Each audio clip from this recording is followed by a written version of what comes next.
We are from the Department of Arts and Culture, Archives Oral History Unit. It's Mzwandile Hadebe, Reinhard Hatzenbeck, who are in Howick on November 11, 2021.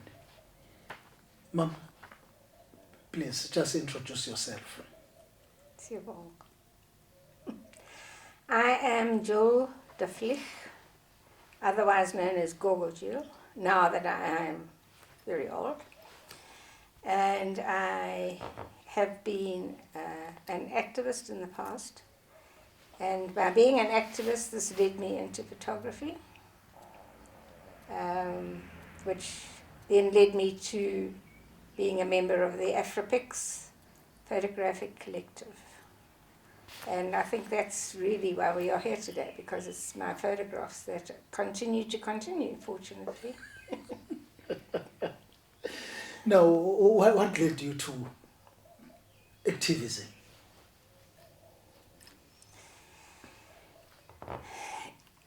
It's, I thought about this often, because it is a question that comes up from time to time. And I was brought up in a very traditional way. When I say traditional, being in South Africa, I mean a traditional way that had a British background. My mother continued to talk of England as home, even though she lived in South Africa longer than she ever lived in England. So one could say it was a colonial way of being brought up. I went to a private school called St. Mary's in Kloof.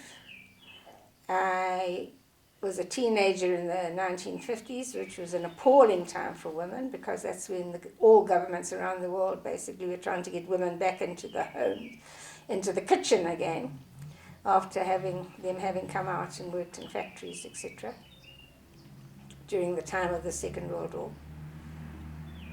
And there was always a rebel in me.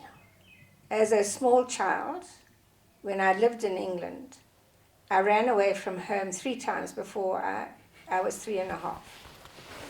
So I think something in me was saying that whatever life I'm living, I'm not satisfied. There has to be something else. Anyway, I married. I married twice, and I had 3 children, 2 of whom are still living. And then in the 1970s, of course, there was the 1976 uprising in Soweto and other townships. And the people who used to work for my husband were affected by that just because they couldn't come to work, what have you. And we started having them staying at our house overnight so that they were safe from being molested on their way home or coming to work. And I started understanding that things weren't right in South Africa, that I was only seeing a small part of what South Africa was really about. But I couldn't do anything at the time because I was helping my husband establish his business, my children were still going to school, and I felt that this was my duty, was to carry on with both of those things. But there was this niggle inside of me all the time.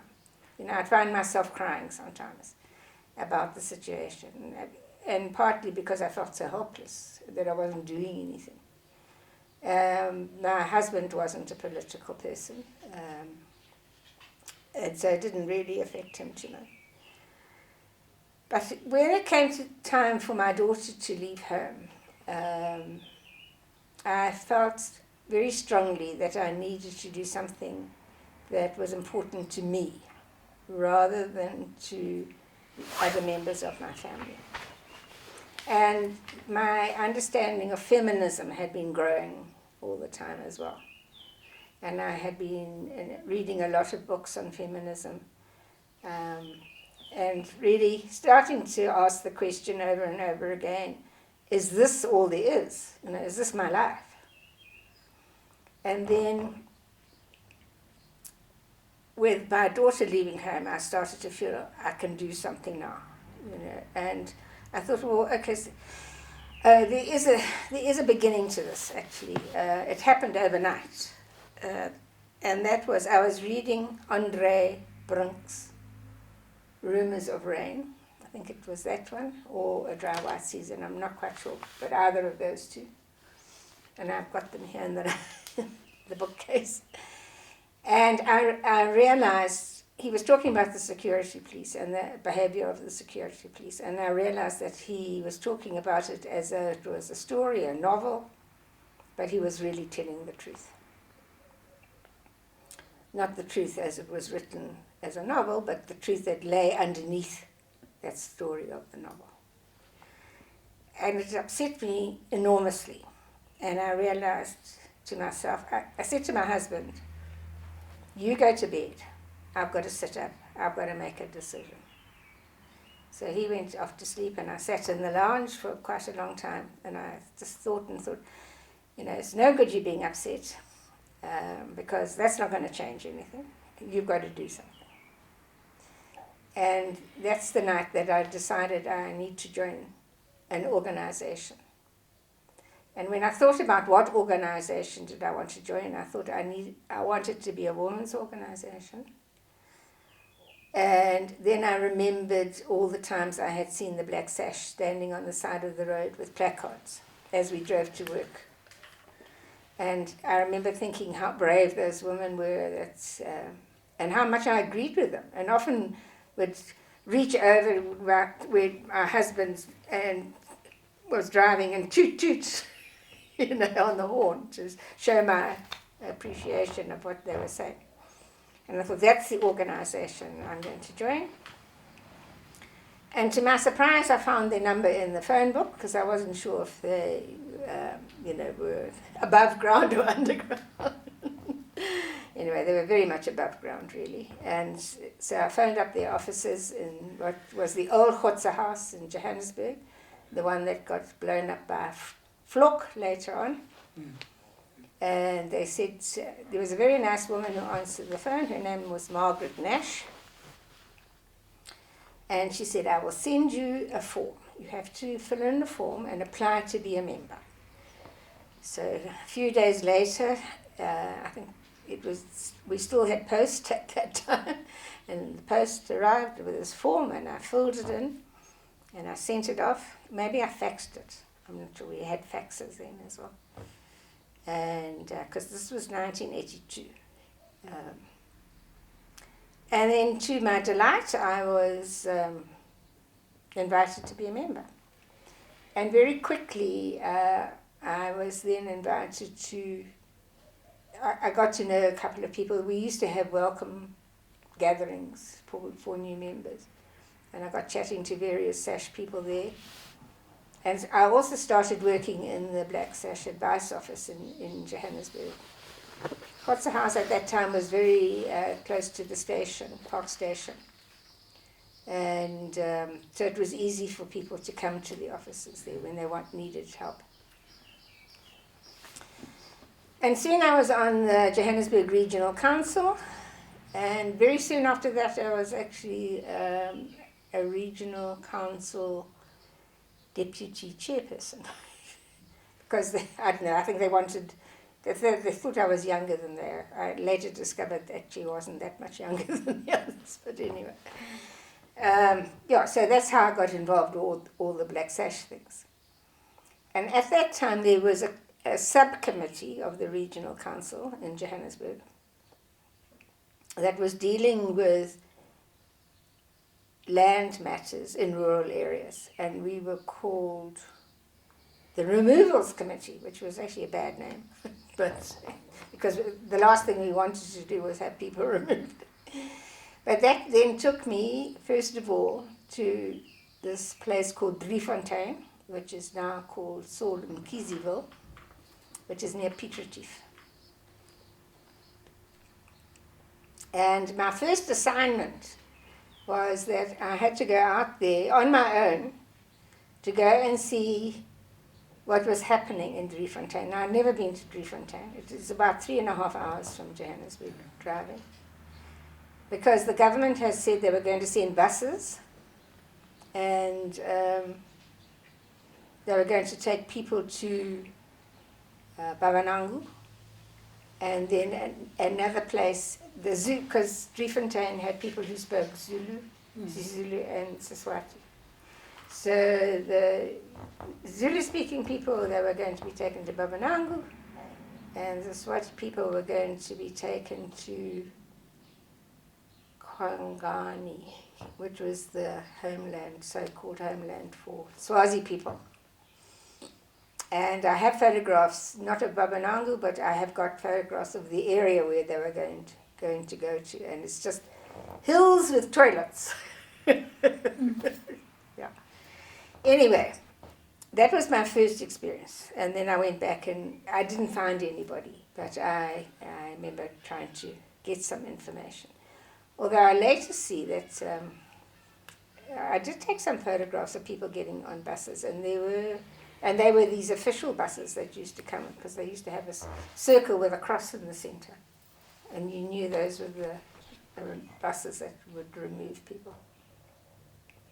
So I've got some pictures there, but I don't actually remember actually seeing those buses. But I must have, because the photos are there. So then later on, Helen Suzman agreed. She was the Progressive Party person. She was the only member of Parliament at the time from the Progressive Party, and a very brave woman. She agreed to come out with the Black Sash to Driefontein. To see what was happening there, to hear from the people and hear about their resistance. And she was very good with the Black Sash, because we could often ask her to ask questions in Parliament.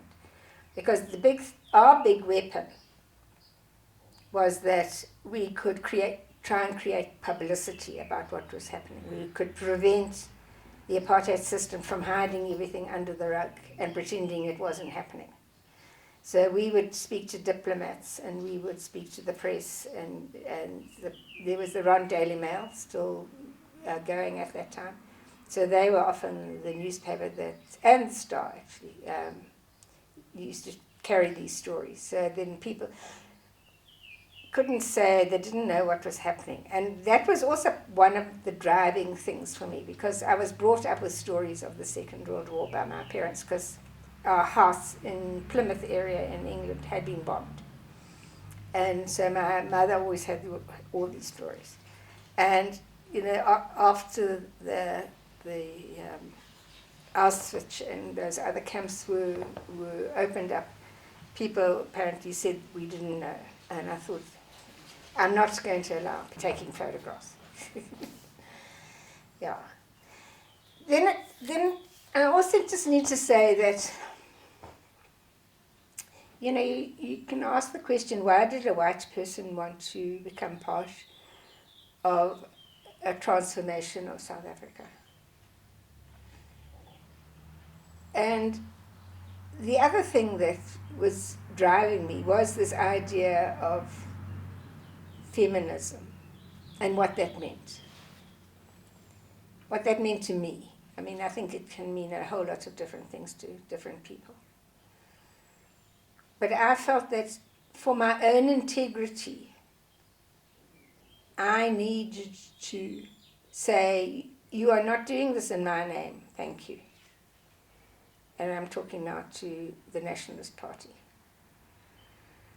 And also, I'm also someone who's looking for justice as a woman. Even though I'm a white woman, I still feel I haven't been served with justice in my life. Because there have been presumptions made about the way I should live.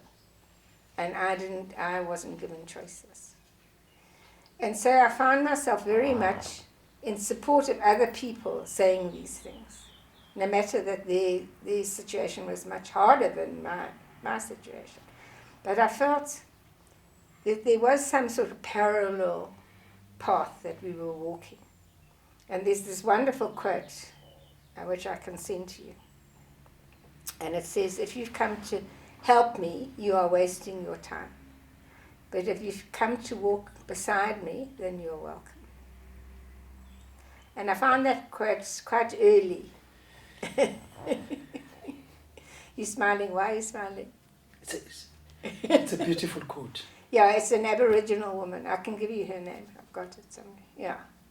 And it's very true because, you do have to question yourself as to why you're doing certain things, and if you're coming, as a lot of charities come, we're coming in to give you this, but it's really to make us feel better. Then that, to me, what didn't feel honest. And the other thing I was learning very quickly. Then another thing that happened, coming back from Driefontein, I think it might have been the time when we had been there with Helen Sisman. We were driving back in the car, about 4 of us, and the person who was the chairperson of the Johannesburg Black Sash region at that time was a woman called Gille de Vlieg, and it's Wentzel. And she was saying she feels Driefontein is going to be moved any minute because the numbers were on the door. They seemed to know exactly how many people they wanted to go to different places. And she said, we've got to do something. And so she set us this task. She said, we're having a regional council meeting. Either it was the next day or the day after. She said, you come with ideas. So that night I went to bed and I was very disturbed. But I said to myself, listen, I need to sleep, I'm tired. And I said to my brain, you think of something. While I'm sleeping, you've got to think of something. And so when I woke up in the morning, I thought, I've got an idea, but I'm not sure if this is going to work. So I went to the regional council and I said, when we were in Driefontein yesterday, I spoke to this woman, and she told me how they came to be at Driefontein, how they managed to buy the land back in before the Land Act, 1913. So it was 1912 they actually managed to buy the land. And she said that their family survived on bread and water, mostly, so that they could save money to pay for the land. Because Driefontein was divided up into landowners, and then they also had tenants later on. And I thought to myself, now, that is something. I have a photograph of this woman as well, actually. And I do have her name, but I'm not remembering it right now.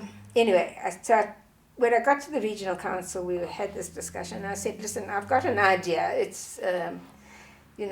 perhaps we could hold a vigil and create some publicity around the vigil. And I said, as part of that vigil, I'm prepared to spend the days of the vigil, which is 5 of the weekdays, in the chapel at God's house, and I will survive on bread. I'll just have bread and water as a publicity thing. So we actually did. We drew up that vigil and had it in the God's house, and I did that. And what was lovely, and I slept there in the chapel, and different people used to come and sleep with me at night. It was very nice, actually. They just felt that's what they wanted to do. And then during the daytime, we had a speaker talking about what was happening in South Africa, talking about the 1913 Land Act, about the effect that it was still having on people's lives now, and what the apartheid government was trying to do in creating the Bantustans. And we got a lot of publicity. It was very good. It worked very well. And then as you walked into that Godse house, there was a lovely foyer, and we had managed to get some photographs of the destruction of Sophia Town in Johannesburg from another photographer. And the one night I heard some noises out there in the foyer, and I went out to have a look to see who was there. And I found 3 young guys looking at photographs. And I said to them, do you know what you're looking at? And they said no. I mean, there were some captions, but they said no. So I tried to explain a little bit about the destruction of Sophia Town and people being removed and then it becoming triumph, etc., etc. And I said, by the way, we're having this exhibition is up because we're having this whole week to talk about the Land Act and about people being moved off land. or people being moved away from places that they live into other places without consultation. And so I asked them who they were, and they gave me their names, and they said they were from Team Tembisa. That the United Democratic Front had offices upstairs in Khoza House. They were COSAS guys, and they had gone to a meeting at UDF and then saw these photographs on the way out. So I gave them a program of the vigil, and I said, look, there are different people talking. Maybe some of you can manage to come and listen if you want to. And off we went, and I went to sleep. And then the next day, around about midday, one of these guys came back, and his name was Greg Tulari. And I said to him, oh, we come to listen to the speaker. And he's got very big eyes, Greg. And he looked me straight in the eye, and he said, no, I've come to talk to you. And I thought, why does he need to talk to me? Anyway, he became, after some months and a whole lot of other things that happened, he became my entrance into Tembisa Township, which was very interesting to me, because also around that time I was having to go out to a prison, a Sonderwarte prison. No, yes, is that near Cullinan?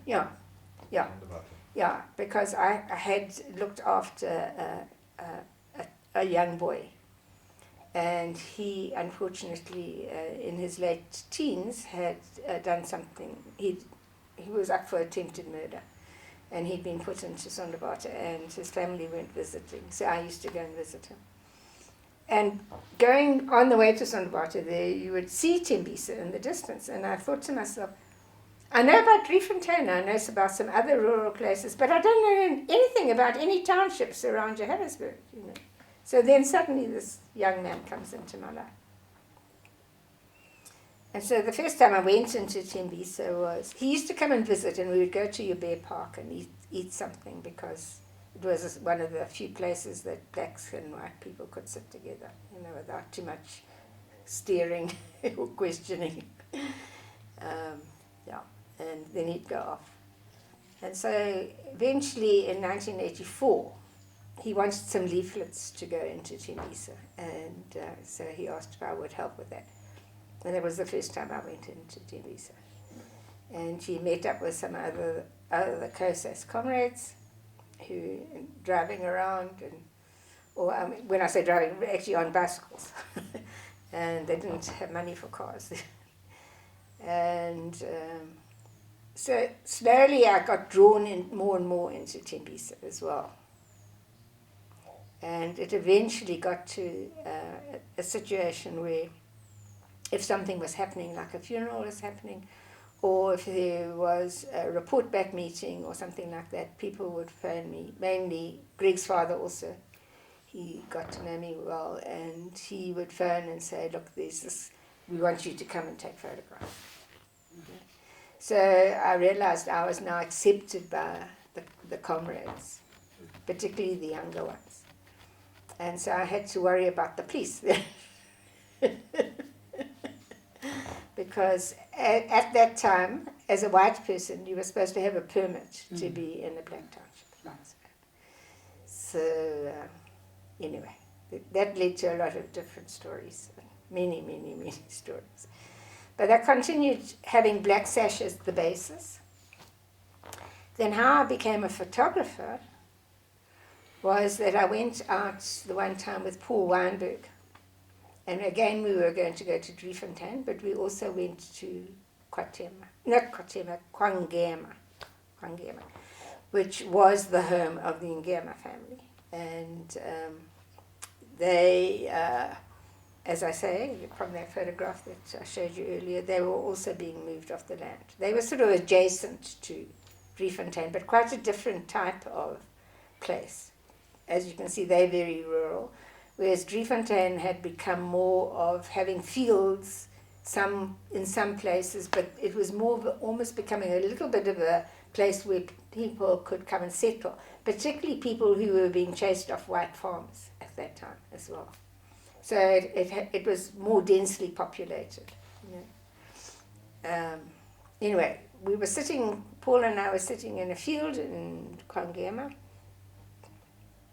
and we were just chatting. I think, we'd gone very early in the morning. I think we left Joburg at 3 o'clock in the morning, and we were now just taking a rest because the sun was now coming up and it wasn't quite so nice to take photographs. And he said to me, why don't you, and I had a camera, and I'd just been like, taking my own pictures, not really thinking about it, but wanting to record, as I say. And he turned to me and says, why don't you join Afrapix? And I said, I know you want a secretary, but I'm not coming as a secretary. I want to come as a photographer. And he said, no, that's fine. And that's how I joined Afrapix. And it's interesting because even then, I would always make sure that he had the best advantage spot for a photograph. And I would stand somewhere else and just take on the side. And there's a lovely photograph, actually, if you can get his photograph and my photograph next to each other's. But this was now at Mogopa.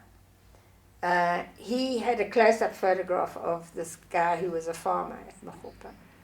But I had stood back, and in my photograph, you've got the family lined up on the porch outside the house, and a piece of the John Deere tractor. And then Paul's on the side here taking the photograph of the farm.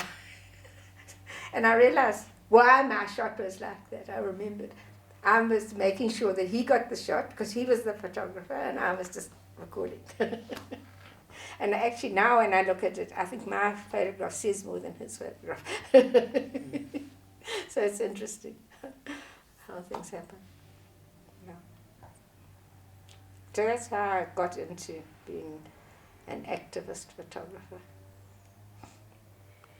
That's a theme on its own. Let's talk about that. The what? About photography now. Because you'll visit rallies, you'll go to funerals. Yeah. Yes, as I say, I was fortunate. People often say there's a lot of discussion now about white people taking photographs of black people. And how I was on a Zoom recently with some two female photographers, one from Tunisia, another one from Egypt, and then a guy from Nairobi as well.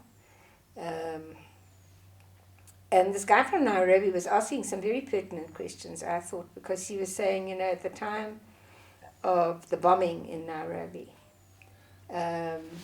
photographers had come in there, and he was referring to white photographers, but even some Kenyan photographers, just took photographs, and these got published in the newspapers, and that was the way that sometimes that people realized their family members were dead. And, so now I'm looking back at how I took images. And I suppose there was some of that, but I was coming from a position which perhaps no other photographer was able to come from. Because as a member of the Black Sash, I was going out into these rural areas.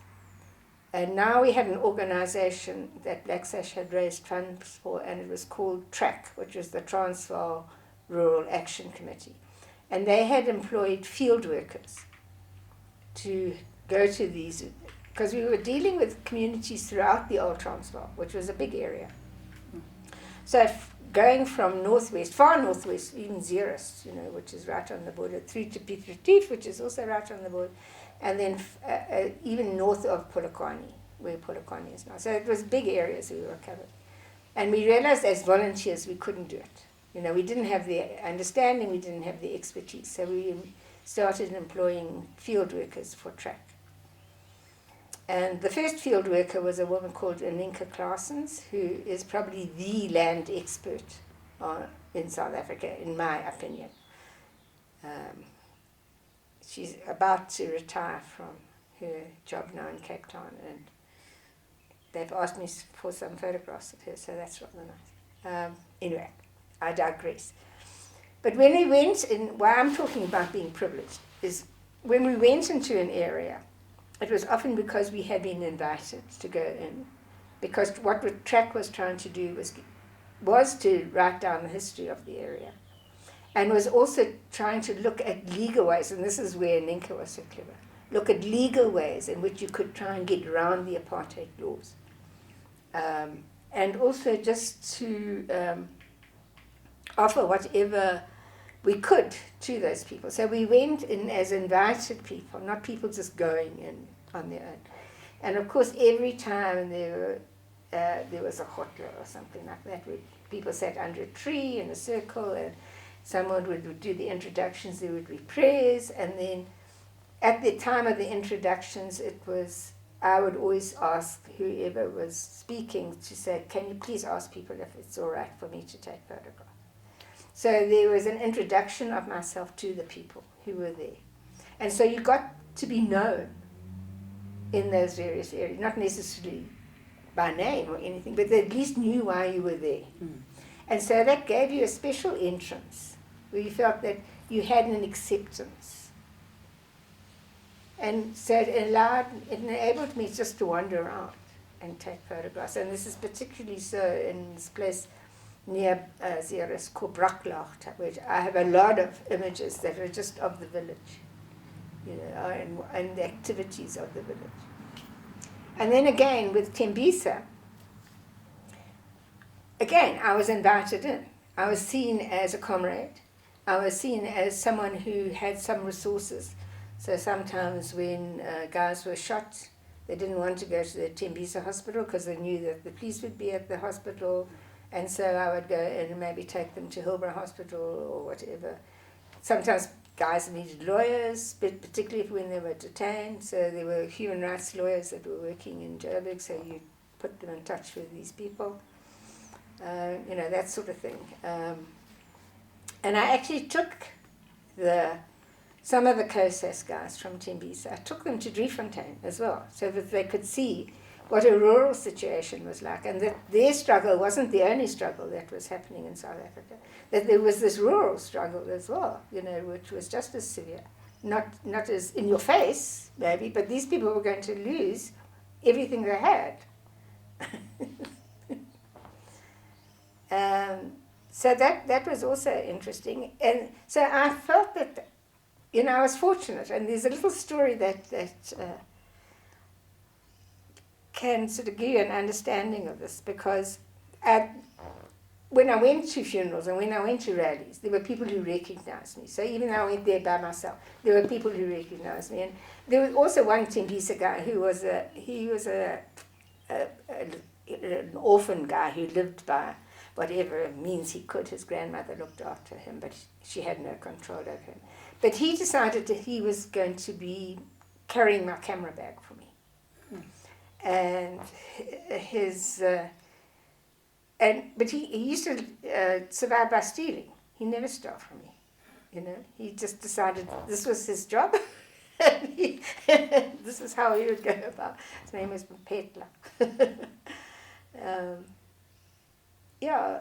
Anyway, the story I was going to tell was there were some issues going on in Sekani township. Now I'd never been to Sekani. And I didn't really know some of those other far East Rand areas very well. But I decided that I was going to go out and see what was happening. So I drive out, and as I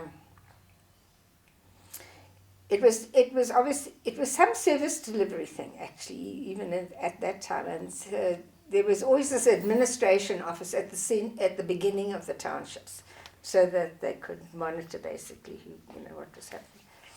And as I got near the Sekani, I saw some school children walking home from school.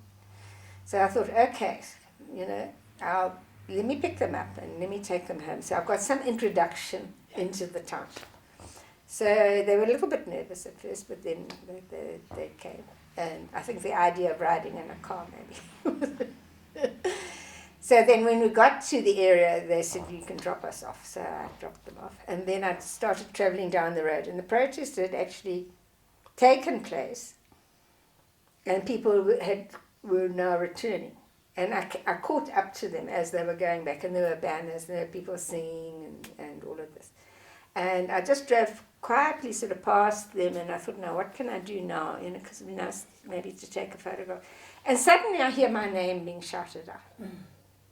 And it was somebody who had visited in Tembisa, who knew that I was part of the Tembisa comrades there, sort of thing. And he recognized me. So suddenly there I was in again, you know. And as it turned out, there was issues about people putting up shelters in Tsakani. I mean, because this was at the time when the pass laws had been dropped and people were starting to pour in from the rural areas into the urban areas so that they could get jobs or else to be with their husbands. And the municipal police were destroying those shelters a lot of the time. So I go there and I do get some very nice photographs of the shelters as people are working on them. And then suddenly the police are around. And then this woman says to me, no, come, quickly, you must go. And I get hidden in a house.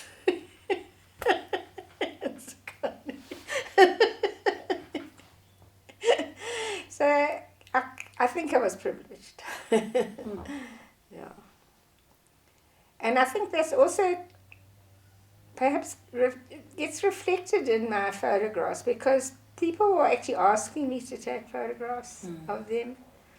And this one woman who has been interviewed by Kylie Thomas, you will see in this exhibition, this online exhibition, Deborah Marakalala, she and I became friends. She grew up in Tembisa and she and I became friends. She was older than the COSAS guys. His sister was a member of COSAS, a younger sister. And there was this quite tight little grouping around this one section of Tembisa that knew me very, very well. And I also took it upon myself to sometimes walk the streets. Just say this is a normal thing that anyone should be able to do, no matter what your color, just walk the streets, and in certain sections that was very acceptable. Other sections where they didn't know me, then obviously it wasn't, so I didn't do it there. But yeah. And sometimes you just walk from one house to another house and greet people. Yeah, so I became very conscious of the social life, of how people lived, the connectivity of it all, and the disconnection, particularly with hostels. Yeah, and the township. There's often a lot of tension between the hostels and the other residents. Yeah.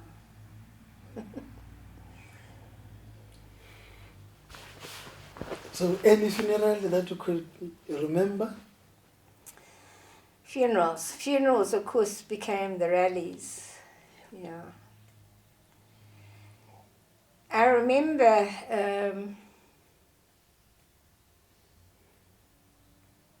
there's so many funerals. I think the one I do remember that of course the Craddock funeral I remember very well. We went down as Black Sash. Another Black Sash member and I, her name's Gille de Vlieg. We have the birthday on the same day, but she's 10 years younger than me. We made a banner, a Black Sash banner, that we used at that funeral for the first time. And other Black Sash members came from other regions as well, from Cape Town, Port Elizabeth, Grahamstown. I don't know if Durban came, but anyway, yeah. So there was quite a group there of Black Sash people. And so as we walked from where we were staying, which was in a coloured area, I think, towards the funeral, then youngsters from Lingalishli started joining in us, and eventually they took our banner from us. And they started running around what they called a stadium, but as you know, it was really just a fenced-off area with a stand. And then they put it up, high up on the stand, right next to a banner that was the South African Communist Party banner. And that banner had just been made. I knew who made it. It was Obed Bapela. Do you know Obed Bapela? Yes. Yeah, it was him. Because he was working in a screen printing place at the time in Braamfontein. He came from Alex. And the SABC was filming this. Of course, they went in disguise, the SABC.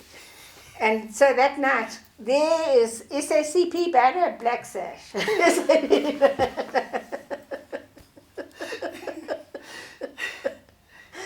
And what struck me about that funeral as well was the difference in the way they held funerals in the Eastern Cape.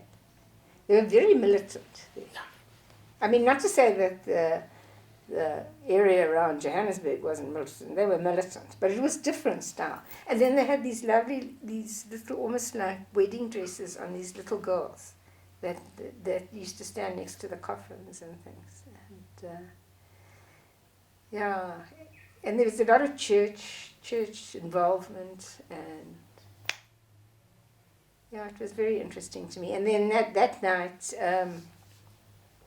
we drove back, and that's when a state of emergency was declared. And then as comrades came back to Johannesburg from the funeral, they came back in buses. Yeah. And the police were on the area, the outgoing, outside of Johannesburg. They'd put a roadblock. And as the buses arrived, they just took them, and they took them to John Foster Square. And then from John Foster Square, some of them were released, and then some of them were put into detention. And so for me, the other funeral then that came shortly after that, in July, was the funeral in KwaZulu-Natal. And that was a very significant funeral.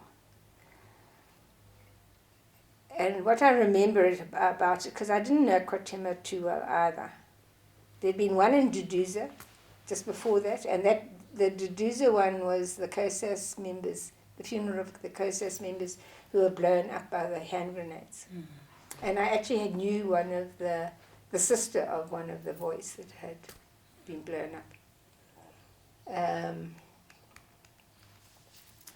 Anyway, so the KwaZulu one, I go there, I'm on my own, and I walk into what they call a stadium, and people are singing. They're on the stands there, and they're singing freedom songs.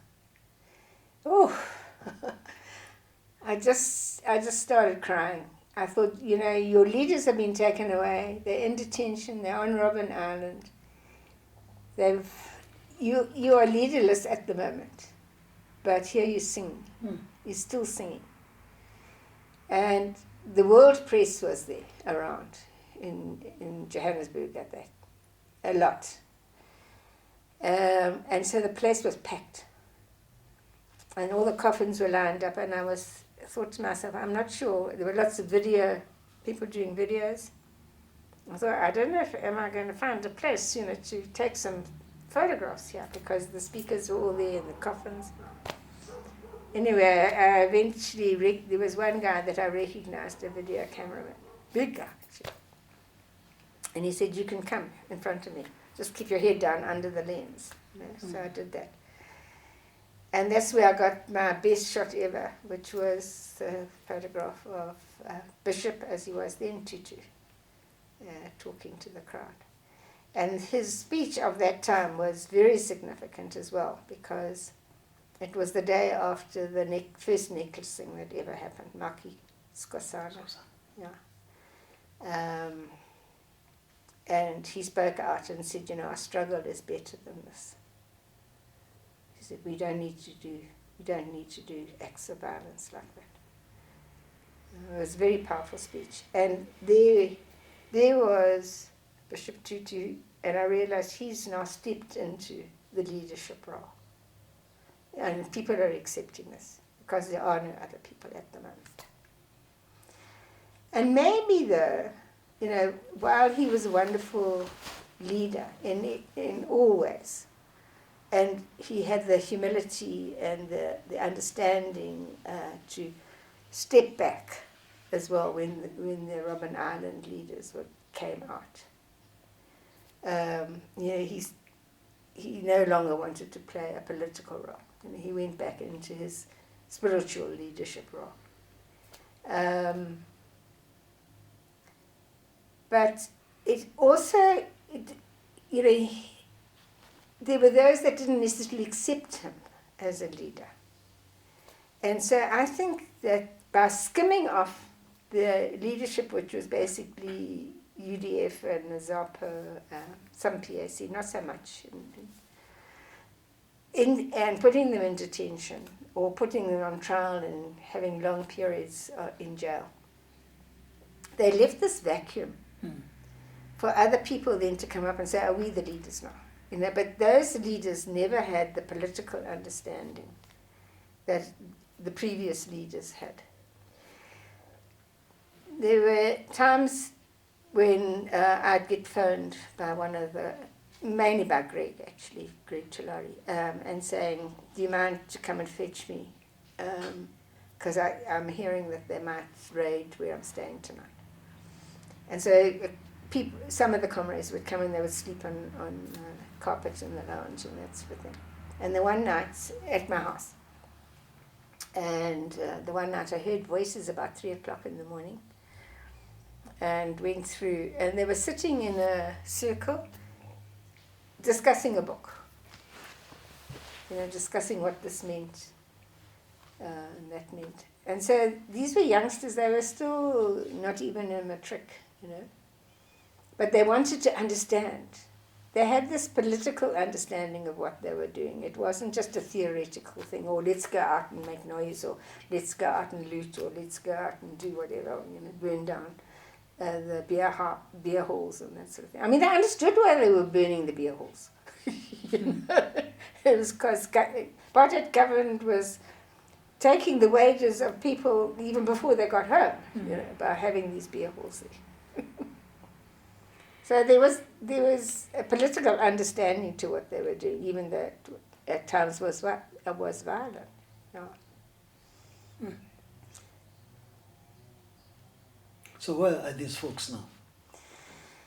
So many of them I'm not in touch with. And Deborah I am still in touch with. She, as I say, had a very, very hard life. And even recently, in fact, in January of last year, she lost a son. She had 2 daughters and 2 sons, but she also had miscarriages. And her one sister went into exile. And when the sister came back, even though Deborah had been active and offering herself so many times over, in a very positive way during the struggle, the sister was the one that was given the jobs. So Deborah's actually been struggling financially a lot as well. And that, of course, that also raised tension in the family. Yeah.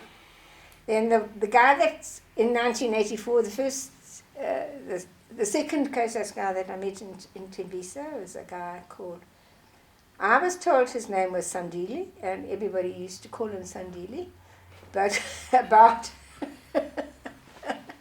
about 5 years back, he said, no, my name's actually Sipho. I never know why people called me Sandili. And his surname is Qabi. And he is from the northern Natal Qabis, I think, that disappeared when Shaka was around. They were one of the families that ran away from Shaka. He has stayed in touch with me. He always messages me on my birthday, sends me a Christmas message or something, and every now and then we talk. He's actually had to be working in the Durban area, unfortunately, because that's where he was working near Tembisa, and then the firm moved to Durban. And they said, if you want to keep your job, you have to move to Durban too. So, he moved there. And I got to know his family very well as well. His mother was a slim little woman who used to smoke, and that's what eventually killed her, unfortunately, because she got her lungs really gave in. But there's a lovely little story with her too, because Sandile, as he was often in detention also, you know. And sometimes I would take families to Modabi prison, where they could visit. And the one time he managed to get me a message to me. But there's also another little story, it might have been that time. And anyway, I phoned her and said, and I introduced myself. I hadn't met her personally by that time. And I said, I greeted her and I said, you know, I'm Jill, and I didn't quite know how to describe myself. And she said, Sandile's other mother.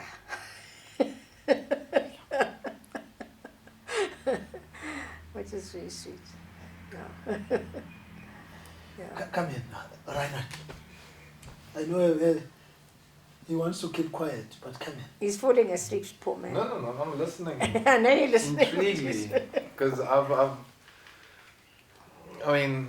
think I've met you about over 10 years ago, and so from time to time I've listened to some of your stories, and I've been very fortunate to see a lot of your images. It's so powerful in that, and it's wonderful to actually listen out to some of the background stories painting the bigger picture in some cases, and it's so wonderful, because that's usually what's not exposed. So no, I must say thank you for the interview and that's intriguing just to have the discussion. From a question, I'm going to be quiet rather. I'm sure Mozi will have that. No, I wanted you because you know a lot, even about. Let me think of something, but okay, you just jump in at any time. Mama, maybe just to go back a little bit to the burial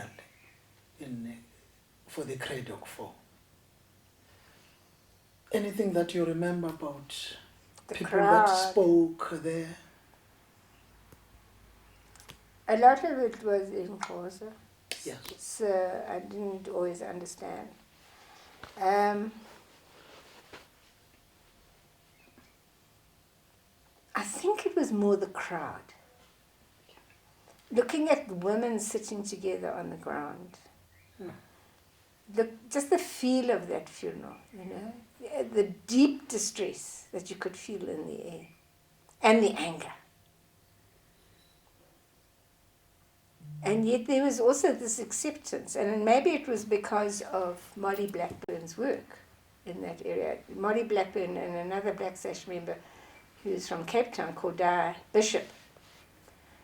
They worked in that area extensively, also I think doing advice office type work, but also trying to, you know, help and support people in any way they could, in various ways. I don't know enough of Molly's work, really, but those Eastern Cape people were very brave.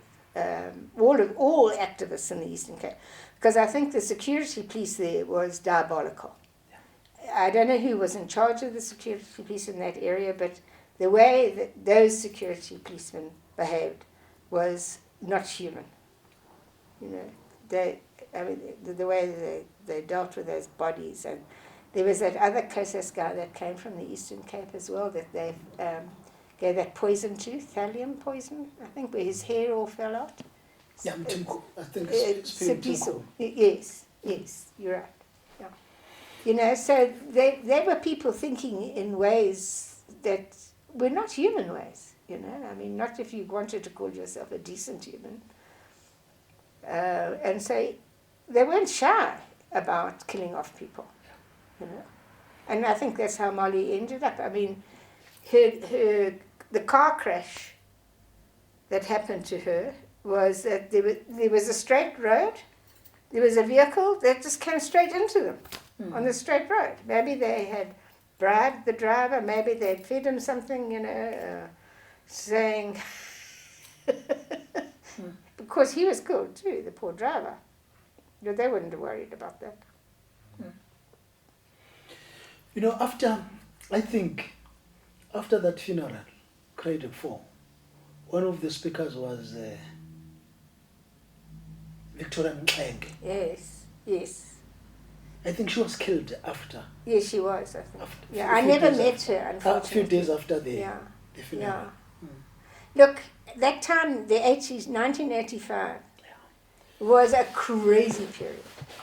Crazy period. Yeah, it was. But at the same time, it was also, you had these terrible things happening. And I think this goes back to my feeling around Kwatema. In spite of everything that was happening, the spirit of people kept rising and said, we're not going to be beaten. We are not going to be beaten. Which also brings me back to my photograph of Albertina Sisulu in I think it's March, anyway, it's 1984, standing outside the Star Building. It's part of my exhibition. And she's saying, victory is ours. In 1984, she's standing there with a placard saying, victory is ours. So that... And by the way, Albertina Sisulu, that woman, she was a very special woman. Very special. She remained humble. She was the sort of woman that if you went to her house, she was the one that went to make you tea. And you would sit with her. I enjoyed her a lot. Yeah. Let's talk about her. Anything that you could remember, Ma? Well, the first time I went with her was also 1984. We went to her home in Soweto. And I was with another Black Sash member who's a journalist. And she was doing an interview, and I took some photographs. And Albertina was in her nurse's uniform at that time as well. So, and it was my early days in my photography. So some of the pictures are not so good, but some of them are quite nice. And they give a sense of Albertina and the type of person she was, very outgoing, very warm.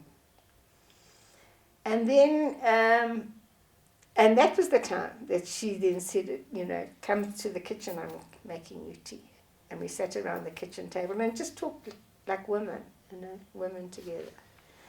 And I hear also that from other people that her back door was always open to neighbours, whoever wanted to come. She would make herself available. And there were times that I saw her at rallies, and she got to recognize me. I don't think she would necessarily remember my name, but there was a white woman with a camera, and so she would maybe remember that. And the one time she pulled me down to her, and she gave me this big kiss, and she said, "I just love you."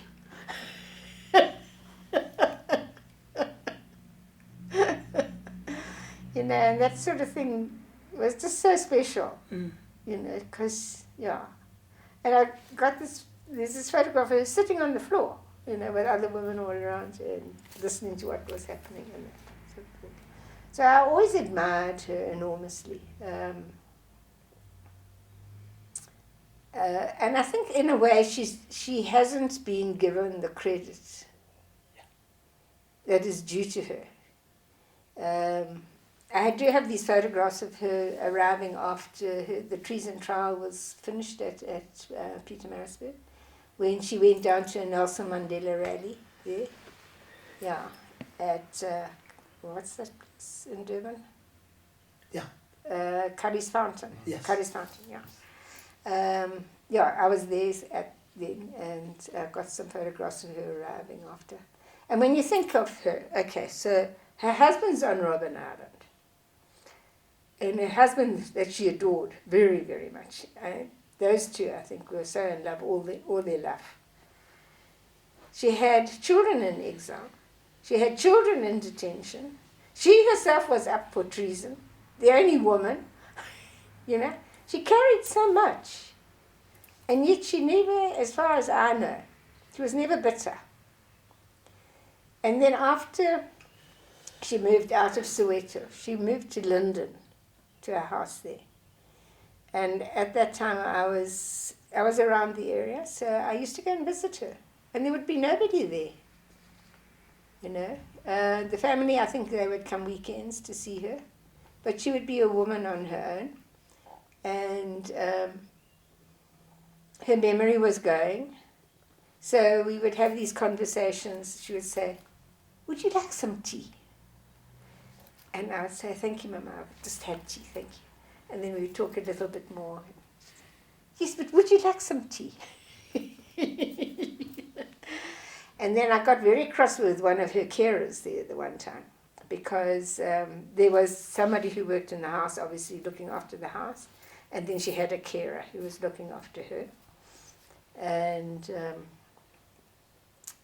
sometimes she would seem to be more present than other times, you know. And then when we were sitting together, when we sat together, she would always hold my hand as well. And she said to this nurse, please won't you bring us some tea? And this nurse was so rude to her. She said, it's not my job. And I just thought, how can you say this to this woman? How can you dare to say that to this woman? And then the other thing, of course, that was so funny, because she would say to me, how many children do you have? And I'd say, I have 2 children, Mama. Oh, she says, I've got, and I can't remember, how many children do you have? Anyway, she would say, how many? And then she'd say, how many grandchildren do you have? And I think I had 2 at the time. I said, I've got 2 grandchildren. She said, oh, but I've got so many. And this would get repeated quite often in the conversation. So I agreed, you know, I had this lovely time with her that was totally private, nothing to do with politics really, but just 2 women being together. And I think that's why I carry her so much, you know, with me. Yeah. Now, the treason trial. Yeah, I never attended. No, the one that you just referred to. The Peter Marisburg one. Yeah. I didn't know much about it because, of course, I was always based in Joburg. Yes. So things down this side I didn't hear so much about. That was Hercules. Yeah. And why we came down to that Nelson Mandela rally, I don't know, because we came down from Johannesburg. I can't remember, there were 4 of us Black Sash people who just decided we're coming down. And that's where I met up with some Tembisa people, and that's where I actually met up with Deborah again. And there's some photographs in this exhibition of Deborah and me together taken at that. And also I took a photo of Dorothy and Nyembi as well. Yeah. So. But I didn't know the Durban activists that well, you know. Yeah, I think Frank Chikane was also there. Yeah. Now let's talk about, you mentioned something about visiting prisons. Yeah. Any memory? Anything that comes to mind? Okay, there are 2 things that come to mind. As I say, I used to take families to Modibé, and the first thing you had to do was you had to go to Springs. So I mean, this was they made it as difficult as possible for families to visit. So people from Tembisa had their children being in detention in Modibé, which is Springs. So then you had to go to Springs town to the police offices there, which was a big building. I think the security police, all the police were sitting in there. And you had to get a permit to visit. So that meant I had to pick people up. I went to Tembisa and I would pick them up. And then I would take them to Springs into this office. And there's a little funny story attached to this now as well.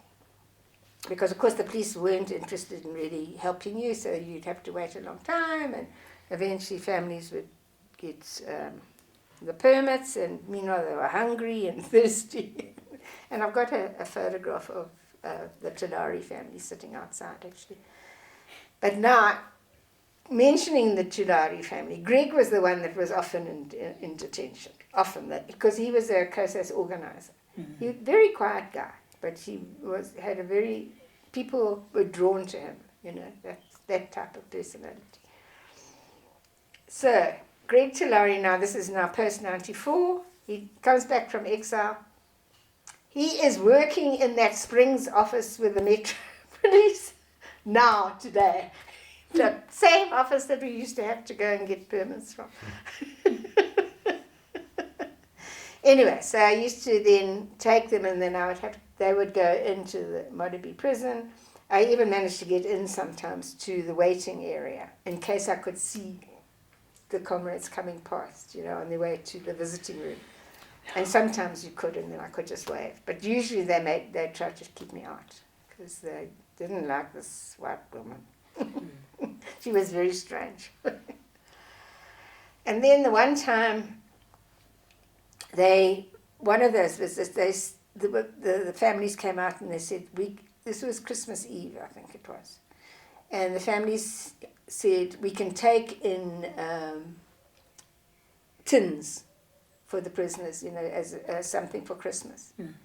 And I knew that they wouldn't be able to get anything because it was late. They still had to get home and they had to make supper. And where were they going to buy stuff now, you know, to go back there the next day?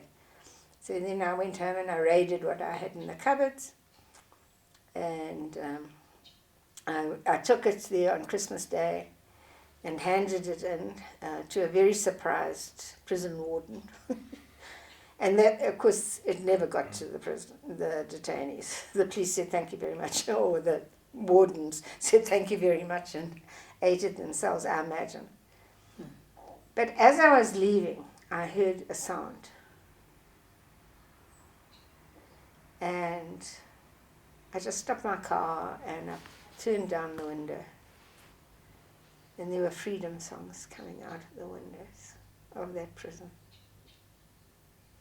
And you know, Christmas Day always has a very quiet feel to it. There's not much traffic moving around. People are in their houses waiting for either the presents or they're going to church or, you know, whatever it is. And to hear those freedom songs, well, you can imagine my reaction. I just wept and wept in my car. And thought again, you know, the spirit continues. And then there was another time that I went to Malibu, and this time it was a bit different because I decided I was going to do my own little protest. And I put out a little, I told some people what I was going to do. And I went there with an umbrella, I went there with a rug, an umbrella, a rose in a little bottle, and I think maybe, and some water. And I went into the little vigil outside Malibu with my umbrella and this rose. And it also became a bit of a funny story because a friend of mine who's a journalist on the Star, she came out, she knew I was doing this, and she came out to visit me. And she wrote up a little story about me. And she took a couple of pictures, so I've got a photograph. And then and the prison, suddenly there was a lot of running around in the prison. When I first arrived and sat there was a lot of running around in the prison. And I later heard from the people in detention that they thought I was the beginning of some big advance in the prison. So they locked everybody up.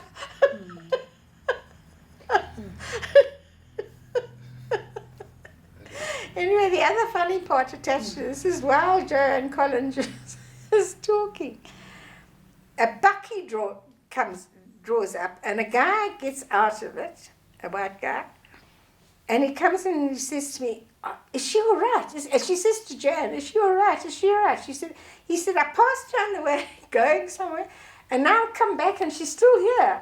What's happening?" So Joanne spoke to him a bit. And the next thing he goes to his car, he said, "The reason that I went out was because I had to go and fetch this." And he brings out this huge python.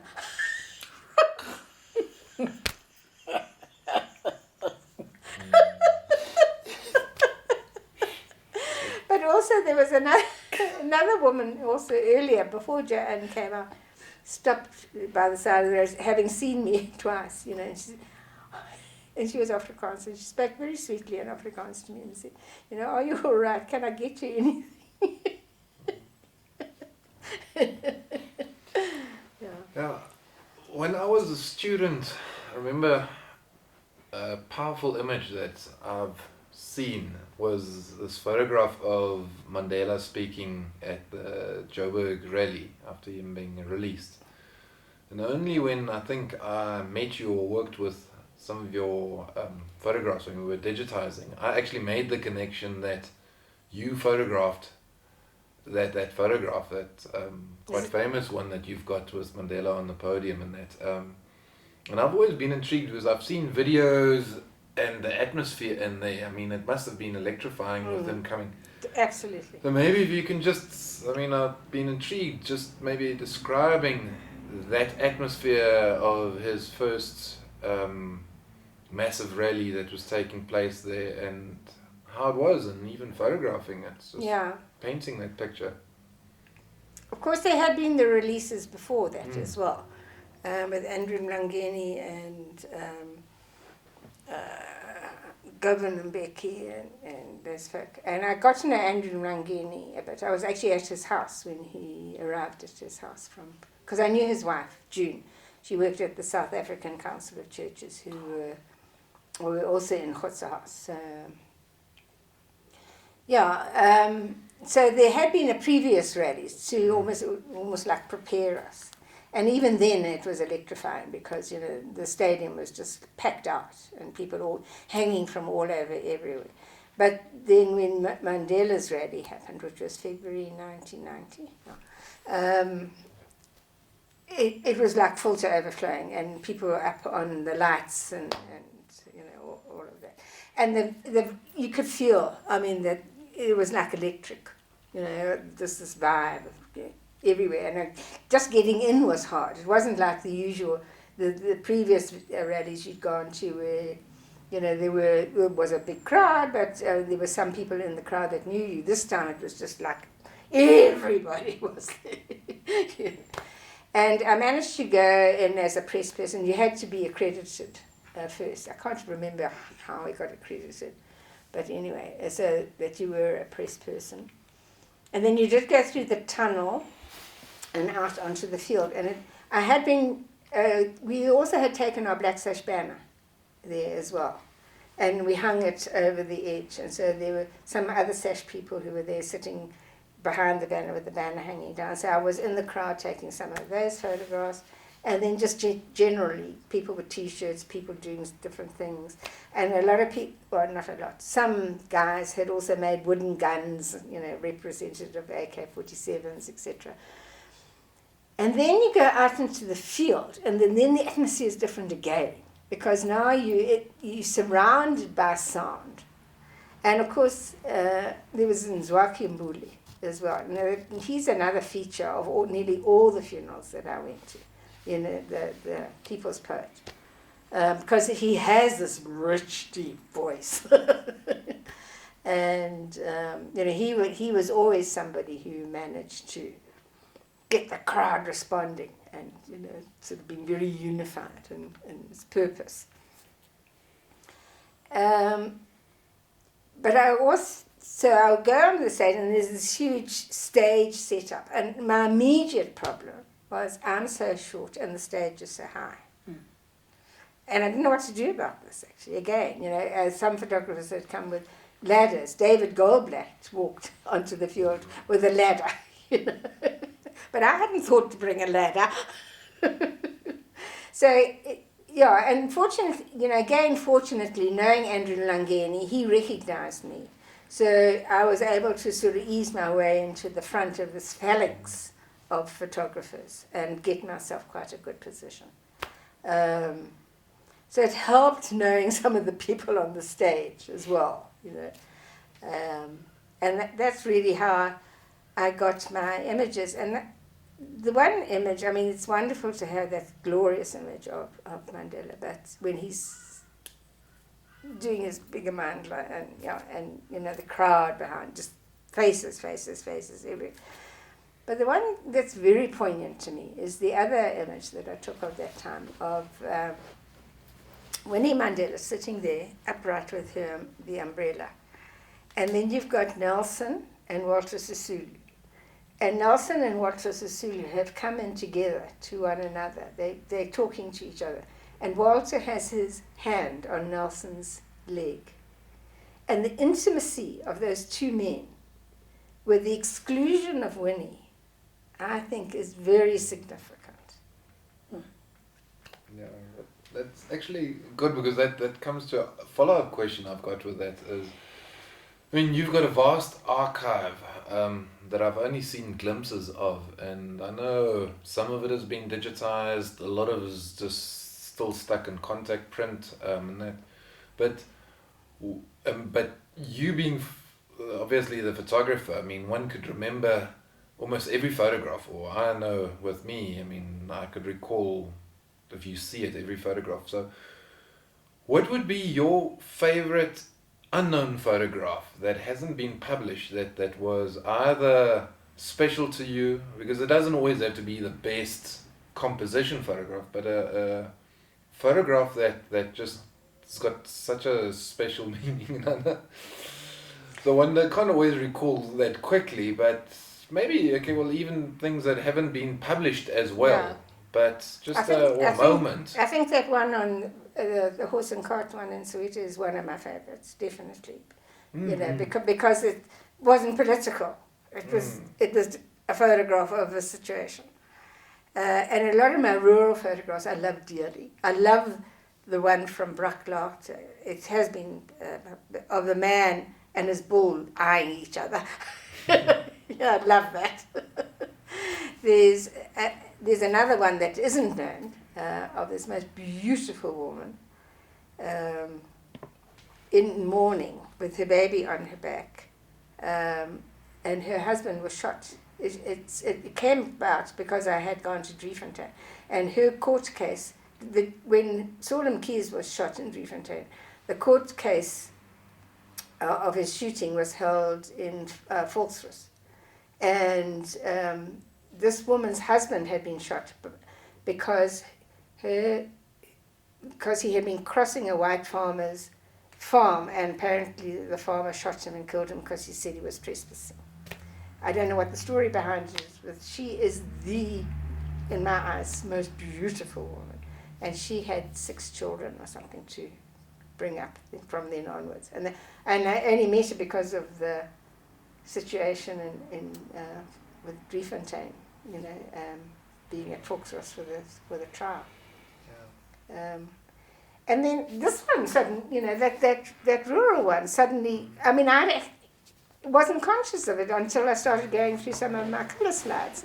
And well, we will do, yeah. I think when we break, I want to do just 1 or 2 photographs that you basically just colour in a little bit. But just thinking about that, the one photograph we've used, I think because it's in an exhibition or 2, is with the forced removals with the placards. Yeah. Maybe if you can just explain to us that, because that was also not that long ago. I can't remember the date that you were saying. 80 something. Yeah. So it was getting towards the end as well. But if you can just explain that in more detail, because it's such a powerful, especially with the placards, and you've got the entire story of the background as well. Well, I've got the partial story. It was actually Afra. Do you know Afra? Mm-hmm. Yeah, that they were dealing with people who are under forced removal in the KZN area, KwaZulu area, and Natal. So these were black spot areas in Natal that were needing to be moved into the KwaZulu homeland. And so Afra also just decided that it was going to take some journalists and photographers around. And I actually travelled with Cedric as well, Cedric Nunn. And we went to these various areas. And so that's why they were prepared with the placards. It was to show, you know, that they didn't want to be moved from the land. And again, that was another time when, even though you were going there as a journalist, you were being introduced by a person who they knew, which was the Afra field worker. And there are a few, actually, from that trip that I rather enjoy as well. I mean, there's a woman just peering over her stable door, not the stable door, but with a cat just sitting in the corner there, you know. Those lovely they're soft images, but saying so much about a person and the environment as well. You know. So you were mentioning Afrapix, and I mean, there's been a lot written about it and spoken, but I mean, I don't know how many women there were in Afrapix as well, but maybe if you can just tell us a little bit about, I mean, it was such an important organization and what it did, and that maybe just give us some, your view of that. I think Afrapix was important because we were all of us very similar in our outlook and our opinions about what was happening in South Africa, and also what was happening in Southern Africa as well. Although we didn't cover Zimbabwe as much, but we had some very powerful images that came out on Namibia. And as I say, I joined not as a secretary but as a photographer, and I have to say that I didn't know what that necessarily meant, and I didn't know how to print, and I didn't know how to process my film. So it was Paul Weinberg who actually taught me how to process, and it was Cedric Nunn who showed me how to print. And so from then onwards, that's what, I used to have my darkroom. My husband was very kind, and he built me a darkroom at the back of the garage, and that's where I used to work on my photographs. So that's why you see mostly black and white. I did do some slide work, but color slides, but very few, because it meant that the process was out of your hands, and I wasn't terribly comfortable with it as well. I didn't really, I'm technically not good as a photographer, so yeah. All right, so this was part of the Year of the Woman, the ANC's Year of the Woman, and this was part of the protest in Johannesburg at that time, where Albertina was saying, I've got it down as March 85, but it was 84, where Albertina was saying victory is ours. And also there was that other one that is famous of mine, people starve in rural areas. You know that one. Okay, so this is Ellen Mohammed, whose husband was a UDF leader in the Transvaal, as it was in the Transvaal. And it's only on examination of this photograph do you discover two interesting things to my mind, anyway. Apart from the fact that she's standing there saying, release our leaders. And this white woman just brushing past her as though she's hardly there. They actually they're wearing the same sandals. And Mrs. Mohammed has got black sandals, and this white woman has got white sandals. And they have the same handbag. She's got a white one, and so there's her black one there. But that was totally coincidental. And I only discovered that.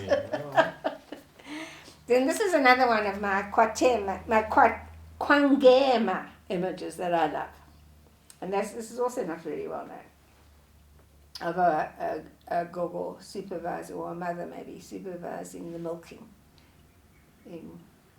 And of course the decoration of the house, which is lovely. So I always like that one. This has become another one that I've really, really enjoyed. This is Kutsong, which is Carltonville, and that was taken in 1991, and it was Women's Day. And I heard, and they had heard, that Winnie Mandela was going to go there to speak. Well, I write, but Winnie didn't. So I was then co-opted into being the speaker at the Women's Day gathering at Kutsong. But I love this image because of the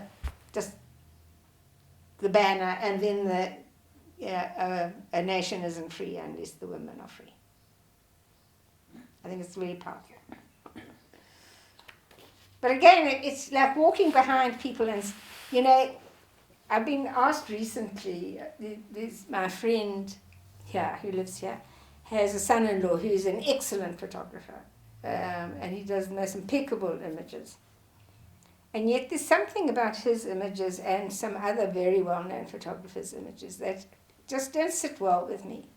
And I think what it is, it's almost like their images are saying, look what an amazing photographer I am. How impeccably and beautifully I can reproduce something.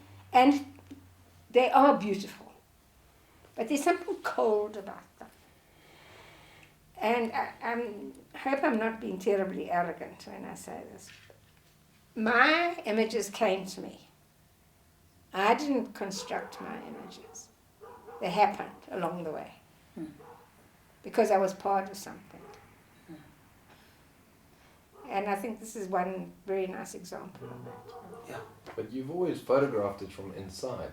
So being part of the situation to a degree. Being an and not accepted part of a situation. no, the external party just rocking up. And this is not a very well printed picture because you could do so much more with it. But again, you know, there you are welcomed into a woman's home in Braklaag. She's got a little child sitting there while she's washing the dishes.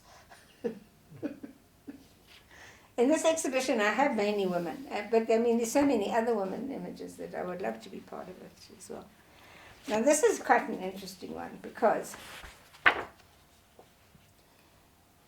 this is Stompie Sepe, yeah. Yeah, okay. I wanted to say that. And arrested at the same time with him by the security police of Tumaholi was this William Nyatela. And I don't know what happened to William. But these two boys came in together and they had been tortured by the police in Paris by being taken to a mortuary and made to kiss white corpses. And I met them in the Detainee Parents Support Committee offices in Johannesburg, which were also in Kotze House. Yeah. So I ended up being one of the very few photographers. In fact, I think there's only one other image of Stompie. And I've always loved this because we went in, this is up near Elim in Limpopo. And these women were part of a project called Twananani, and they were making batik cloth. And I've always just loved this because it just seemed to have a lovely circle to me. This, just being outside their homes, being able to do that. And I mean, these are not necessarily, as you say, these are images that are not particularly well known. No, you've got many, but these are just the box, so it's lovely to go just through picked up random some. images. No, and this will be mainly one. And here again, this is another image from Driefontein, but a happier one. And it was taken in 1993 with this women's church group learning about voting. Because prior to 1994, I was the Black Sash organizer to help people understand how to vote. Yeah. So we went to different areas, like the areas where we were known in the rural areas. So we ran this workshop in Driefontein. Yeah. So that's what have I got here? This is a different thing altogether. This is in Namibia. Now these images haven't been seen at all. There was a woman right in the western part of Namibia. Okay. Milking. I've always liked that actually. That one's not so good. Here again is a part of that batik work, where you could have your babies with you sort of thing while you worked on the cloth. And then they took it down to the river to wash and dye. Some images from Kangwani, children mobbing you to take their pictures. Yeah, I'm just doing this randomly. Please do. This one is very cute as well. This was, again, a voter education workshop out at Stilfontein, and suddenly I came across this little parade of children. Oh, beautiful, that one. And this one, this is the same.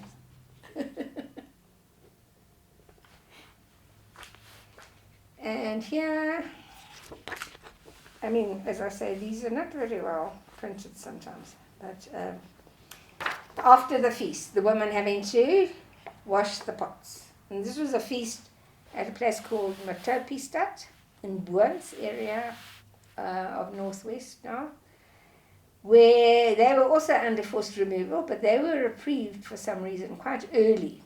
And and they had this feast. And it once was also the area where Helen Sisman went to as well to speak to the people. That was the family who ran Matopi stuff were obviously the Matopis. And the chief at the time was John Matopi. And Kennedy went, Teddy Kennedy went there at some stage later on. But Helen and I have the honour of having been arrested with Helen Sisman, so, by the local police. Well, that's what I've always loved about your photographs when I originally worked with them, is that it's social commentary. Yes. It's focused on society, and so that's what makes it so special. This is 1990, an anti-rape march in Soweto. There's another one as well that was in my composition. Yeah. And this one will come up in my exhibition. This is Deborah, here, Deborah Marakalala, and me and Tembisa with this woman's sewing project. And there's something about women working with their babies. I don't know. I think it's a wonderful thing for women to be able to do. Then this is another image that came to mind because it's a woman bringing in the cattle. And this is in Kwandabeli. At the time of all those dramas around the Kwandabeli, there was Mutsi and Kwandabeli and what was the other one? Well, the Mutsi area was divided into 3 different homelands, and there were always tensions in the area about it. And we were taken out there sometime. This one is going to be in the exhibition. This is in the exhibition again. This is actually the Kwangema, where the mother is seeing her daughter's tidy to go off to school. This is in my exhibition. But I'm trying to show, in this exhibition, apart from trying to look at a few people that are not as well known for their participation in the struggle, I'm trying to show that women, no matter what was happening around them, had to keep life going. So by sending your children off to school, by milking, by the inevitable washing, there's always washing. No matter where you go, there's washing. Let me see if there's some down here. So when were these all printed? At the time, or? Yeah. This is another one that I quite like. Also about removals. This was the Kwandabeli removals. Where these people were suddenly uprooted from one area into another area, and being given a tent, but not much else. And water had to be trucked in.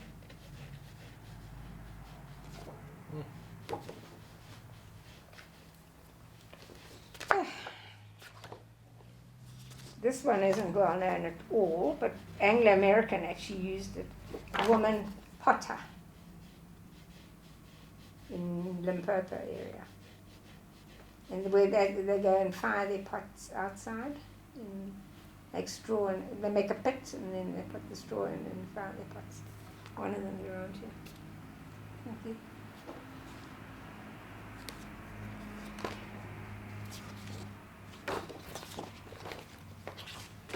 Hey. These are mostly in my exhibition now. These are all of women because it's coming from a box-hang woman. So I don't know if you want me to get some male ones. No, I love this. This one is quite poignant as well because it's the start of the Free the Children campaign in 1986. And I ended up being the organizer of the campaign around the country. It was the Free the Children grouping was a grouping of a whole lot of different organizations. It started in Johannesburg, but it spread not only around the country, it spread to the world, because we had this wonderful idea of sending out, of having a Christmas card which would tear off, and you sent a note to, a card to Pia Via Botha, saying release children from detention by Christmas. It went around the world. We got so many Christmas cards coming in from children around the world. It was absolutely amazing. It was one of those campaigns that just had its own energy. It just basically ran itself. Yeah. You've mentioned many campaigns and committees. I mean, I'm sure there was many more, but so I'm actually. It sounded like quite a busy period that you had. So you must have been quite busy every night, every day, Yeah. working. What was it? Was it? Look, I mean, there was a lot happening. There was a lot happening, you know. And of course, look, I think because there was a lot happening, I felt it was a strange period emotionally as well. You know, because at the one time I felt I was really doing this, and I felt what I was doing was valuable. But I also knew that there were appalling things that were happening. And then there was my family situation as well, because my husband and I became more and more alienated in as far as he, understandably in some ways, because his family was in his mother and to some extent his father were in Amsterdam during the time when they were occupied by the Nazis. And his mother had to raise 4 sons during that time. And I think the message that had been handed over to my then husband, was keep your head down. Don't do anything, just keep your head down. And so he really couldn't understand why I felt I needed to do what I was doing. Yeah. So, yeah.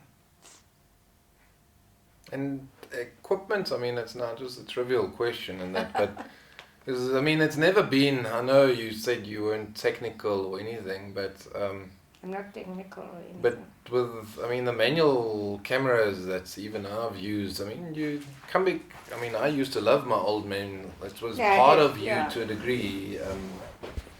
So I had what did you use? Canon A1 to start off with, and that, it had to feel right in my hand. And the Canon A1 it was a sturdy little camera and quite light. I didn't have the bottom that allowed you to press your finger and take a whole lot of images. So it was it was single frames all the time. Yeah. Well, that's better anyway. And then later on I went on to a T90, Canon T90 as well. But I wasn't very good with flash. I wasn't very good with any of that actually. I learned to do bounce flash eventually, but David Goldblatt moaned at all the Afrapix photographers. He says, you're terrible at using flash. And then film-wise? What did what did you use? Black and white? Yes. T-Max? Trikes. Pen, yeah. Because you'd buy the roll and then you'd cut it, Oh, so you bulk load, obviously. Okay. Because of, film being expensive.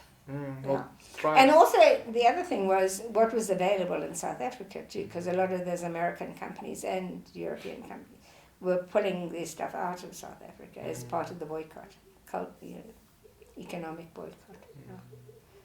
But we could still get Trikes. Oh, well, it was a wonderful film. It could take abuse and it had so much it leeway to it. Yeah. From my point of view, and they'll over-process it quite easily and it would give you something beautiful. Yeah. The grain of it was always beautiful that you can see. Oh, you can see it. Okay. We'll cut together. No! I enjoy this a lot. Oh, really? Good.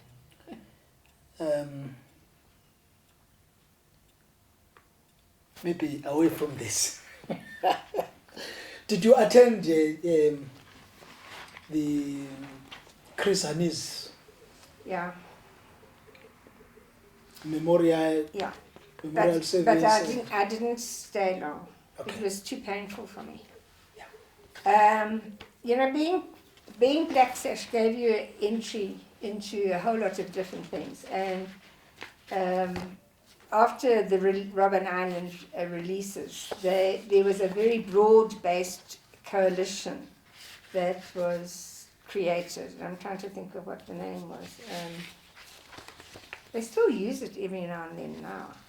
Anyway, it was a whole lot of different organizations who came together. And the one time in Johannesburg, anti-apartheid organization was, sort of anti-apartheid. Because, all right, I'll tell you the story. In a hotel in Johannesburg, I can't remember exactly where it was. I don't think it was Braamfontein. I think it was in town, in the center of town. We were called together as various organizations, and Black Sash attended.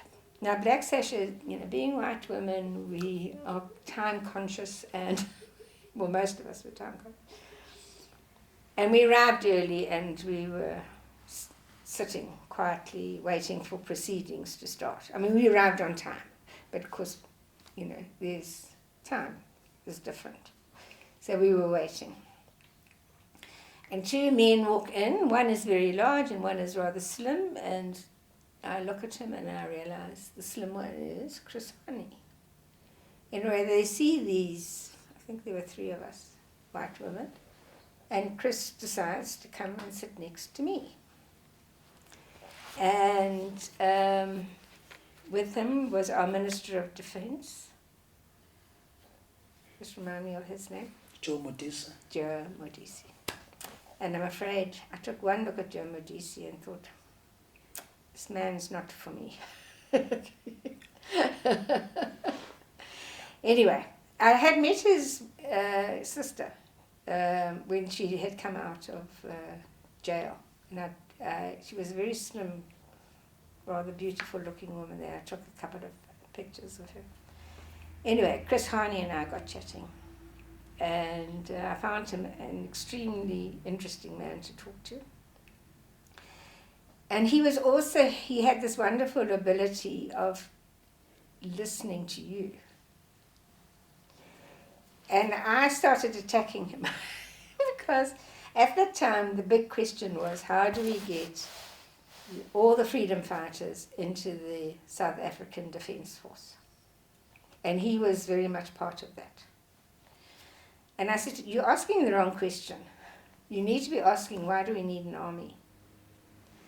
And he sort of looked at me. He said, what do you mean? I said, why does South Africa need an army? Who are we going to be fighting?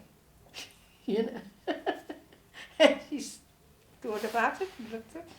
And I said, listen, are we going to fight any of the countries around us? Are we really going to do that?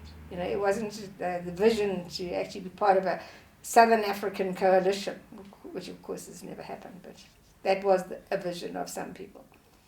And I said, if we're going to, fight China or America, we're going to have to go back into the bush. So why do we need an army? This was pre the arms deal as well. And anyway, he said it was interesting, and we left it. And I also said, I've got a way of how I feel South Africa needs to reconstruct as well. And I told him about that, and it was, give a year of your life to South Africa. Instead of going into the army, do something that is similar to the army, but you're actually building South Africa. You're not there to defend or to do whatever, be part of some military group. So that you would build up the houses, build up the clinics, build up the schools, etc., etc. And you needed to also get a perception change, because if you're wanting to try and build a stabilized society, the people you have to stabilize are ensuring that your police is a viable police force that all citizens in South Africa can rely on, that they are paid well, and that their role in society is acknowledged, as are the teachers, as are the nurses, because I feel those are very powerful basis for a stable society.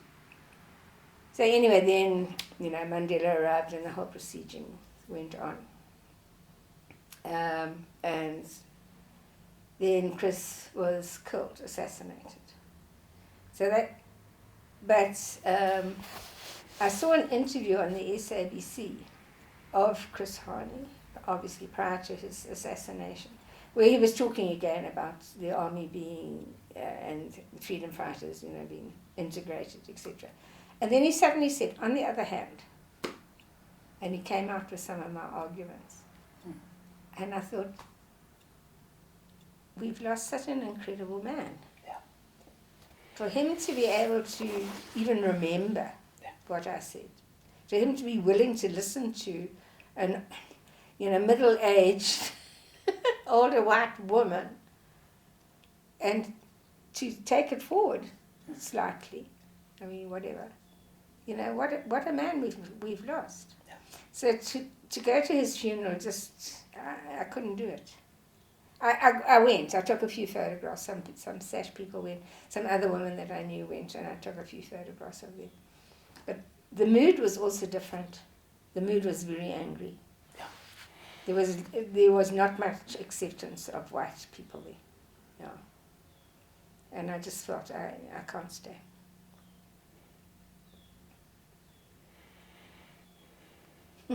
He was an intellectual as well, not only a soldier. Yeah, Yeah. we went to visit his wife, Nom. What's her name? Nom. Deepo. Deepo. She was also angry though. Yeah. We went to apologize, say that we, not apologize, but to say, how difficult it was. But she was very angry. I think she still is. I'm angry as well. I've never met Chris, but thinking about his I'm death. angry. I don't want that man to be released. Thinking about his death, Yeah. because Yeah. there are big unanswered questions. Huge unanswered questions. Yeah. Terrible. Yeah. Well, we nearly went into civil war there. Very, very close. I think that's why they Yeah. targeted him, Yeah. because they knew. I think they were actually surprised that it didn't go, because it was such a fundamental loss That they expected civil war would probably break out. I think we need to remember that so many of our incredibly valuable leaders were assassinated and killed. When we look at the way we are in South Africa today, admittedly people like Mandela did come out and did have a time of being able to run the country. But we lost out to a large extent on Walter Sisulu, because he didn't, he died fairly soon after his release, as did obviously Tambo. And I think Tambo was incredibly powerful in a quiet way. Yeah. He was the person. Yeah. The person. Do you know, there's another time I went to Harare for a conference. It was also about children and the abuse of children under apartheid, and so I was invited as a Free the Children person. And there were many South Africans there. And Tambo made sure he met every single South African at that conference. He invited us up to his room in batches, and greeted each one of us.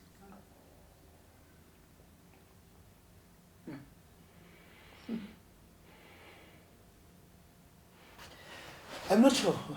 Maybe for a day it's good to stop here, but before we could end, is there anything that you feel we need to touch on just for today?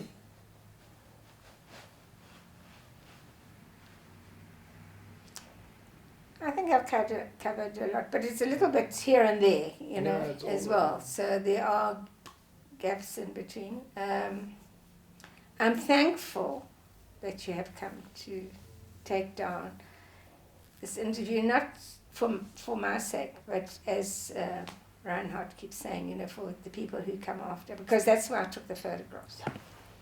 That there's some record where people can say, what was happening here? And then maybe become interested to find out what was happening here. And it is lovely for me to feel that my photographs remain relevant, that there's still some value in them, you know, that they haven't. In fact, I feel in some ways my images I was taking then have almost become more relevant now because you're looking at it in a different perspective altogether. They're not the frontline images that come and go. They are images that one can look back and say, oh, look how people lived then. You know, it's becomes part of the history of the earth. Yeah. So I've got one question. I've left it last because I don't want to put you on the spot either. So we can easily edit it out if we don't want to. But I see on your thumb you've voted. I did vote, yeah. I mean, it was quite funny to see recently that there was quite a lot of stay away and people are angry about it. Wonderful way. And of course the Sapira cartoon. Did you both see the Sapira cartoon? Right. I'll go and see. You must see it. It's got the finger, this finger, 30 something percent, 30%, and then the middle finger with the 70%. Yeah, oh yeah, no, I saw that. I thought that was absolutely fantastic. But my question is, so obviously there is an anger and everything of what has not been done or what should have been done, or because I'm listening to everything that you're saying, I mean, and there's so much that was sacrificed, and I mean people cheapen that quite easily nowadays, and I can't imagine that. But so I think you've got the right to say something of what you would have thought, or what you expected, or where we've gone wrong. I don't know. Just not, like I say, we can edit it afterwards if you don't want to. What I felt I was fighting for has something to do with the Freedom Charter. And I do see the Freedom Charter as a bit of a wish list, a sort of, you know, it's a little bit like the Beatitudes in the Gospels, in sort of putting out a document of wouldn't it be wonderful if.